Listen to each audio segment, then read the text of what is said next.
हम सबने ये महसूस किया होगा, है ना, कि जब कोई वेबसाइट पहली बार खोलते हैं तो वो थोड़ा थोड़ा टाइम लेती है लोड होने में, लेकिन दूसरी बार अरे वो तो पलक झपकते ही खुल जाती है। आज हम इसी जादू के पीछे की टेक्नोलॉजी को समझने वाले हैं। ये एक ऐसी पहेली है जिसका हम रोज सामना करते हैं।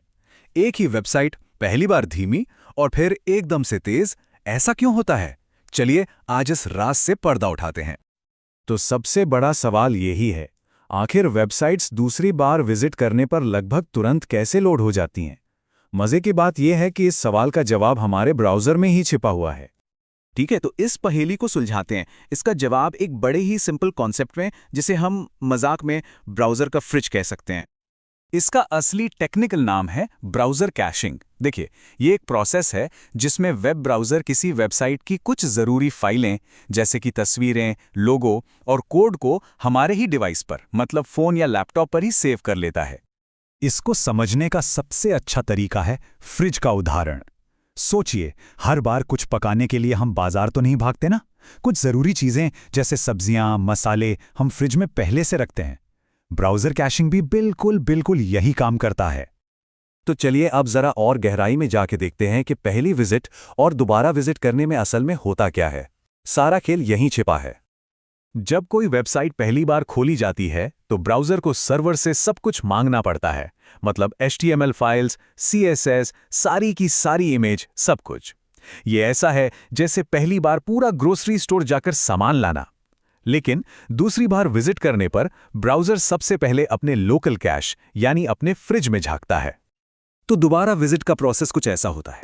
ब्राउज़र वेबसाइट के लिए रिक्वेस्ट भेजता है, फिर वो अपने लोकल कैश में चेक करता है कि क्या ज़रूरी फाइल्स पहले से मौजूद हैं, और अगर फाइल्स मिल जाती हैं तो वो उन्हें सर्वर से डाउनलोड करने के बजाय सीधे हमारे डिवाइस से ही उठा लेता है, और बूम, वेबसाइट लोड हो गई। मतलब ये एक छोटा सा चेक कितना कुछ बचा लेता है। हमारा कीमती समय भी बचता है और हमारा इंटरनेट डेटा यानी बैंडविड्थ भी बचता है। तो सवाल ये है कि इससे क्या फ़र्क पड़ता है? वेल, ये सिर्फ स्पीड से कहीं ज़्यादा बड़ी बात है। कैशिंग का असर हम सब पर और पूरे इंटरनेट पर पड़ता है। एक यूज़र के तौर पर तो फ़ायदे साफ हैं। वेबसाइट्स बहुत तेज़ी से लोड होती हैं, जिससे हमारा ऑनलाइन एक्सपीरियंस बहुत स्मूथ हो जाता है। और सबसे बड़ी बात, हमारा इंटरनेट डेटा कम खर्च होता है, जिससे सीधे सीधे पैसे बचते हैं। और ये सिर्फ हमारे लिए ही नहीं, बल्कि जो कंपनियां वेबसाइट चला रही हैं, उनके लिए भी ये बहुत फ़ायदेमंद है। उनके वेब सर्वर पर लोड कम हो जाता है, वेबसाइट को चलाने का खर्चा यानी होस्टिंग कॉस्ट कम हो जाती है, और जाहिर है जब विजिटर्स को अच्छा एक्सपीरियंस मिलेगा तो वो बार बार आएंगे। लेकिन जैसा हर टेक्नोलॉजी के साथ होता है, कैशिंग भी एकदम परफेक्ट नहीं है। इसके कुछ फ़ायदे हैं तो कुछ नुकसान भी हैं। चलिए दोनों पहलुओं पर एक नज़र डालते हैं। फ़ायदे तो हम देख ही चुके हैं, वेबसाइट्स तेज चलती हैं, सर्वर का बोझ कम होता है और डेटा बचता है। लेकिन नुकसान यह है कि कभी-कभी हमें वेबसाइट का पुराना, मतलब आउटडेटेड कंटेंट दिख सकता है, अगर कैश रिफ्रेश नहीं हुआ हो। तभी तो कई बार वेबसाइट में दिक्कत आने पर कैश क्लियर करने को कहा जाता है। और हाँ, डेवलपर्स के लिए भी ये सिरदर्द बन सकता है जब उनके अपडेट्स यूजर्स तक नहीं पहुंच पाते, क्योंकि ब्राउज़र पुरानी फाइल्स ही दिखाता रहता है। तो सबसे ज़रूरी बात यह है कि कैशिंग एक बहुत ही पावरफुल टूल है, इसमें कोई शक नहीं। लेकिन यह हमेशा 100% परफेक्ट काम करे, ऐसा ज़रूरी नहीं है।